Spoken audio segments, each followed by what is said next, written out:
Sponsored by rxcardclub.com.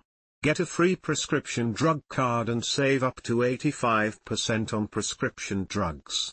rxcardclub.com. What is the glycemic index? The glycemic index GI is a relative ranking of how different carbohydrates affect blood sugar. When you have type 2 diabetes, one of the best ways to control your glucose levels is to eat foods that don't cause major blood sugar, glucose, spikes. /r/n/r/n. Knowing the glycemic index of the carbohydrates you eat can help you fine-tune your meals to keep your blood sugar within a normal range. Foods with a higher GI value are more likely to spike your blood sugar than foods with a lower GI. /r/n/r/n. This article explains the glycemic index and how it works. It also provides glycemic index charts that show low GI, moderate GI, and high GI carbohydrates. /r/n/r/nCharday Penn, Getty Images /r/n/r/n. The GI is a rating system that ranks carbohydrates on a scale of 1 to 100 based on how much they raise blood sugar. /r/n/r/n. Processed foods such as candy, breads, cake, and cookies have a high GI, while whole foods such as unrefined grains, non-starchy vegetables, and fruits tend to have a lower GI. /r/n/r/n. Carbohydrates with a low GI value are digested, absorbed, and metabolized more slowly than their high GI counterparts. They typically cause a lower and slower rise in blood glucose and, subsequently, insulin levels as well. /r/n/r/n. Foods that are primarily fat or protein are not included in the index because they have a minimal impact on blood sugar levels. /r/n/r/n. The GI values can be broken down into 3 ranges.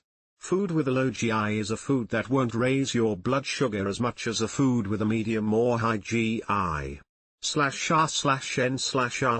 The following charts highlight low, medium, and high GI foods based on data from the American Diabetes Association. /r/n/r/n. Glycemic index values were developed by a rigorous testing process using 10 or more people for each food. /r/n/r/n. Researchers measured blood sugar levels of healthy volunteers before and 2 hours after eating 50 grams of the same digestible carbohydrate, the test food. The points were then plotted on a graph and researchers determined the area under the curve, AUC, of their glucose response. /r/n/r/n. At a separate date, the same 10 people consumed 50 grams of pure glucose, the reference food, and researchers again measured each person's glucose response AUC 2 hours after consumption. /r/n/r/n. The GI value of the test food is then calculated by dividing the glucose AUC for the test food by that of the reference food for each person. The final GI value is an average of those 10 numbers. /r/n/r/n. Ultimately, the GI value is the average person's blood sugar response to a specific carbohydrate. Individual responses may vary based on other factors including other foods eaten in combination with the carbohydrate. /r/n/r/n. Since it's the carbohydrates in food that raise blood sugar, understanding GI can help you figure out why such foods are best for glucose management. /r/n/r/n. Among the benefits of following the GI list when planning your meals, /r/n/r/n. Critics of the GI system note it has several flaws that can make it an unreliable measurement. GI looks strictly at the carb count. Basing a diet around GI only means you would be ignoring a lot of other helpful information to determine the true health value of a food. /r/n/r/n. The GI index doesn't take into account /r/n/r/n. For example, eating an apple on its own may result in a different blood glucose response than if you ate it with some peanut butter. Protein and fat can delay carbohydrate metabolism and, therefore, result in a slower blood sugar rise. /r/n/r/n. To counteract some of the issues with glycemic index, researchers developed the glycemic load, GL, measurement. Unlike GI, GL accounts for the quantity of the food being eaten. The main difference between GI and GL is, /r/n/r/n glycemic load is calculated by multiplying the GI value by the number of carbohydrates, in grams, per serving, then dividing that number by 100.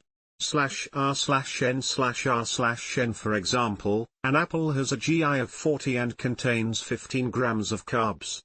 40 by 15/100 equals 6, so the glycemic load of an apple is 6. /r/n/r/n in theory, foods with a low GI would also have a low GL, but that isn't always the case. Research from the International Carbohydrate Quality Consortium, ICQC, suggests that glycemic load is a more reliable indicator of how a particular carbohydrate affects blood sugar. /r/n/r/n like GI values, GL values can also be broken down into three ranges. /r/n/r/n some foods fall under the same category for both glycemic index and glycemic load. For example, apples and oranges are both low GI and low GL, while cornflakes and boiled potatoes have both high GI and high GL. /r/n/r/n but for other foods, the glycemic index and glycemic load are different. For example, bananas have a low GI but a medium GL and dates have a low GI and a high GL. /r/n/r/n a food that perhaps best highlights the difference between glycemic index and glycemic load is spaghetti. Both whole grain spaghetti and spaghetti made from white flour are considered low GI, 48 and 49, respectively. However, whole wheat spaghetti has a medium GL, 14, while regular, white flour spaghetti has a high GL, 20. /r/n/r/n the following charts highlight low, medium, and high GL foods based on data from the Linus Pauling Institute at Oregon State University.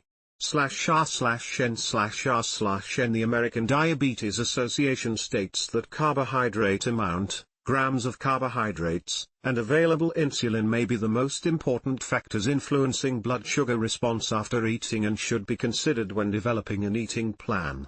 /r/n/r/n the most reliable way to assess how your body is affected by certain foods is to test your blood sugar 2 hours after a meal or use a continuous glucose monitoring system. /r/n/r/n for most people, an ideal blood sugar result is less than 180 mg/dL 2 hours after the start of a meal. If you are not sure of what your target blood sugar should be, discuss it with your physician. /r/n/r/n paying attention to the glycemic index of foods can be a useful method to help avoid sudden spikes in blood sugar. However, the glycemic index is not the be-all, end-all of blood sugar control, and it shouldn't be your only tool for managing your blood sugar. You might try using the glycemic index along with lifestyle changes, like exercise and eating balanced meals, to find what works best for you. /r/n/r/n the glycemic index, GI, is a measure of how much the carbohydrates in a food affect blood sugar. Since foods like meat and butter don't contain carbohydrates, they are not included. /r/n/r/n some good food choices low on the glycemic index include most vegetables and fruits, nuts, minimally processed grains, and pasta, both regular and whole grain. A low GI is considered 55 or less. /r/n/r/n some foods high on the glycemic index include white bread, potatoes, and white rice.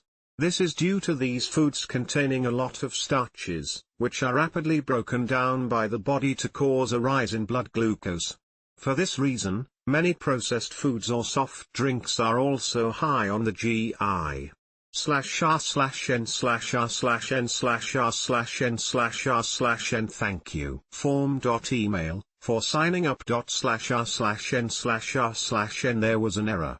Please try again. /r/n/r/n rxcardclub.com. Get a free prescription drug card and save up to 80% on prescription drugs.